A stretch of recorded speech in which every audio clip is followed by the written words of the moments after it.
The David Pakman Show at davidpakman.com. Welcome to the bonus show.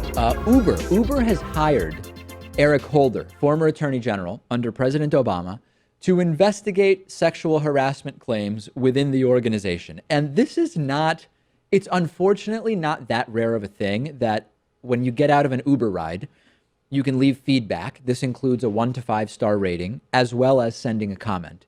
And I've used the comment thing before. In Detroit, for example, I took a ride to the airport in Uber with a couple other people that were at a conference, and the driver was texting while on the highway. We were all absolutely horrified, and we used the app to say, driver was texting while driving. You can also use that little feedback comment line to say something like, the driver sexually harassed me, sexually assaulted me, et cetera, et cetera. And Uber now is creating a more official investigative apparatus for those claims, and they have actually hired Eric Holder. This means, I guess, that they're taking it seriously, right? Right. I mean, I think there definitely has to be more accountability because a lot of these drivers, I mean, they don't really have to report to anyone directly. And yes, they could lose their jobs over something, but it's not like they have to deal with a boss every single day. You're initially screened by Uber when you sign up, but you are an independent contractor and you are effectively your own boss. And yeah, and I don't know the statistics about it, but I mean, most people do this as a side gig too. So they may not be too incredibly concerned with getting fired. If they do, they can go to Lyft or another service. The good thing is that you do have a paper trail because both the drivers and the passengers are registered. So unless someone has somehow been incredibly creative and deceptive when they originally signed up to drive with Uber, you are going to know who you're dealing with. Although proving these he said, she said, he said, she said, or she said, he said conversations to not be gender biased in what the allegations may be, although overwhelmingly they are she said, he did type allegations, it can be hard to prove. I have a friend who told me about taking an Uber home from somewhere. She was out and didn't want to take I think it was actually late enough. The subway doesn't run that late here in Boston. I think it was late enough. Maybe 12:30 at the latest. 12:30, so it must have been 1 a.m. or something.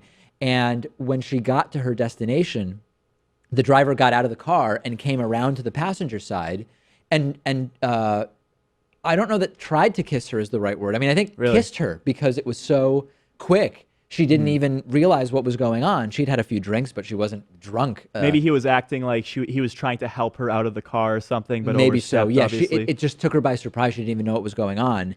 This is a clear sexual assault, and she didn't even report it. I spoke to her a couple days later, and I said, did you report that? There's a mechanism. She said, no, I thought about it, but then I wasn't sure. I said, you have to report it now. Like, you have to report this. And what would that process be? Just using the comment line? Because you'd think you'd want to speak to someone over that. And if this guy has a history of doing it, he should definitely be fired from that job. I would say you use the app to report it. You go to the Uber website and report it. And you also call the police and report it because you have you have the license plate of the vehicle in your ride history, which is obviously usable to identify. I think Uber tells you the first name and last initial of your driver, but with the license plate, police will be able to figure out who it is.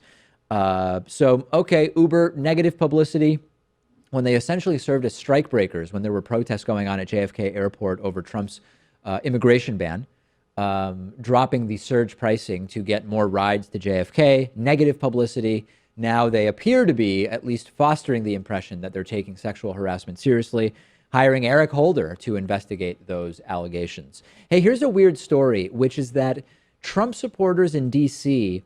may be going in the direction of drinking Fireball regularly. For people who don't know what Fireball is, it's called cinnamon whiskey. I don't know. It's not whiskey in the traditional sense. It doesn't taste like whiskey. It may technically be a whiskey that is heavily sweet cinnamon flavored. If you remember Big Red gum, is Big Red still available? Oh, yeah. Big Red's still available. Okay, I haven't bought gum for a very long time, but Big Red is a gum I remember from being a kid. It basically tastes like Big Red cinnamon gum with somewhat of an alcohol undertone. It's pretty vile. I have tried it before, didn't really like it, then learned that it shared at least 1 or 2 ingredients with vehicle antifreeze. And then I said, I think I'm just done with this. I don't know if this is a product you've tried. I mean, I've definitely tried it. It's just because it's not very strong. It goes down very smoothly. Yeah. I mean, yes, maybe it's technically a whiskey, but it tastes like a liqueur. So yeah, I know people who get it by the bottles and have a rough night because they can can put down more than they can handle. Yes, that can certainly happen. And it appears that this is the preferred choice of many Trump supporters in D.C. It's not exactly clear why. The Washington Post article about this suggests that this was originally sold as Dr. McGillicuddy's Fireball whiskey, and it was marketed as schnapps by the Seagram Company. And after Sazerac, a Louisiana-based beverage giant with some of the nation's most expensive whiskeys on its list, they bought the brand, pared the name down to something easier, just Fireball, instead of Dr. McGillicuddy's Fireball whiskey. And bartender lore suggests that Republicans are the party that's most infatuated with whiskey. Although, as we're talking about, Fireball is only 33% alcohol. It's not really as potent as actual whiskey or bourbon. And that maybe it's just been a carryover. Republicans were already predisposed to like whiskey, and here's one that, as Pat suggests, goes down very easily because it's very low percentage alcohol. I don't know. I mean, I don't know if I'm buying it because it seems like the bartenders have been saying that the sales of Fireball have been consistent over the past few years. Right. And yes, I mean, Trump started running in 2015, so maybe the time frame does add up. But I don't really think there's a connection there. Most bartenders say there isn't. Maybe it's that there has always been a Republican preference for Fireball, and now the most visible Republicans, because they're the ones not embarrassed by Trump, are Trump supporters. I'll have to make sure if I go to D.C., I can't order Fireball now because I'm going to be perceived as a Trump supporter. You shouldn't be ordering it anyway, unless you like drinking antifreeze. But hey, by the way, unrelated, but have you heard about how there are a variety of different alcohols that have some animal products in them, even though it's not announced? Like, for example, I don't even know if this is true, but I've been told by friends that Guinness beer contains some kind of animal product. It used to be filtered through a fish bladder. But they've actually changed their 100-year-old recipe or whatever it was, maybe even a few hundred years, to appeal to vegans. So yeah, I mean, there could be traces of animal products. I don't really worry about it too much, because I feel like you can easily just make the product without any animal byproducts in it. Things like gelatin. I mean, there's easy ways to avoid. To me, I mean, I think if we're not having to make so much meat and dairy products to begin with, then using the byproducts, there won't be any need to find other uses for them afterwards. In other words, if you don't if you don't have fish bladders hanging around because of the fish industry, then you wouldn't need the fish bladder. Yes. That's probably true, although it's not particularly relevant to whether you personally have a problem drinking beer that went through a fish bladder. Yeah, I mean, I'm just not going to research too much into it, I guess. I mean, if I find out that there's an animal product in it, I'll avoid it, but I'm not going to look ahead to see if something like an alcohol beverage is going to have it. I'm thinking of this only because we're on the topic and I got a few emails. Now that we're going to refocus and go back onto the rails in a second. Do you ask at restaurants whether things are prepared in butter? Because that would never really be mentioned on the menu. Is that something you ask about? Not really. I mean, I really just try to avoid any attention, especially when I'm in public, because I don't like to advertise the fact that I eat this way. Yeah. So yeah, I mean, every now and then maybe I have a little bit of butter, but I like to think that I rationalize it in my head, like maybe they're just using oil or something else, you know. And if it is a little bit of butter, I mean, it's just a small amount. You'd rather not know, basically. I guess I'd rather not know. Yeah. All right. Okay.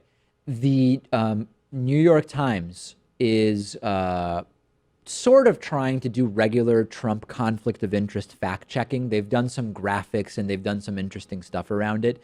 BuzzFeed has done a lot of documentation of the different people connected in some way, shape, or form to the Trump organization to try to expose conflicts of interest. But NPR is scaling up.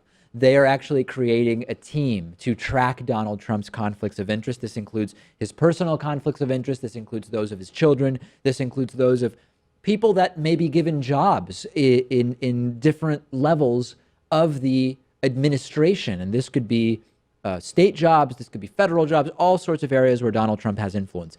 I love this, Pat. I mean, this is such a major issue. We're talking about potentially Constitution violating conflicts of interest at the higher level, emoluments clause, et cetera, but also just basic cronyism and the spread of crony capitalism and crony Washington business as usual.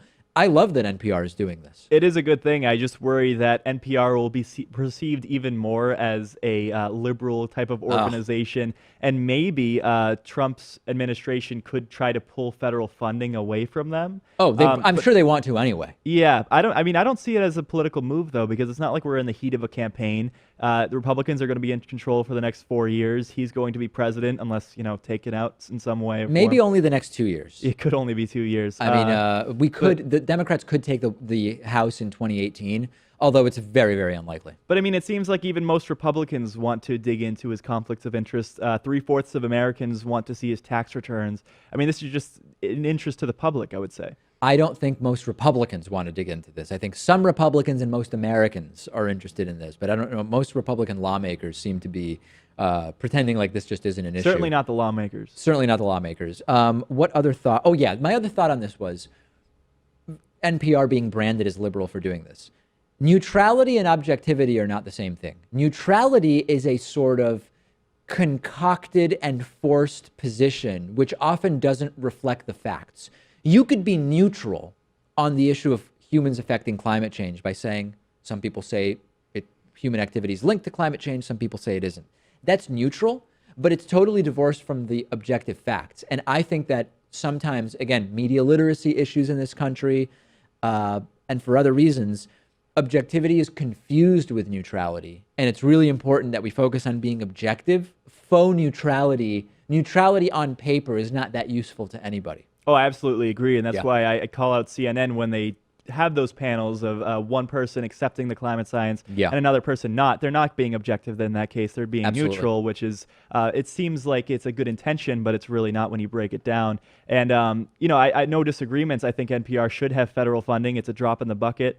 But I think because they've developed a reputation of being liberal, this could just be another strike against them. No doubt. And Trump will call it all fake news, liberally biased news, blah, blah, blah, blah, blah. I mean, at this point, you kind of have to ignore that and let that become background noise because if you went by that, nobody would be doing anything in media that's investigative at all. That's it for today. Welcome to all the new members. A new show, new bonus show tomorrow. The David Pakman Show at davidpakman.com.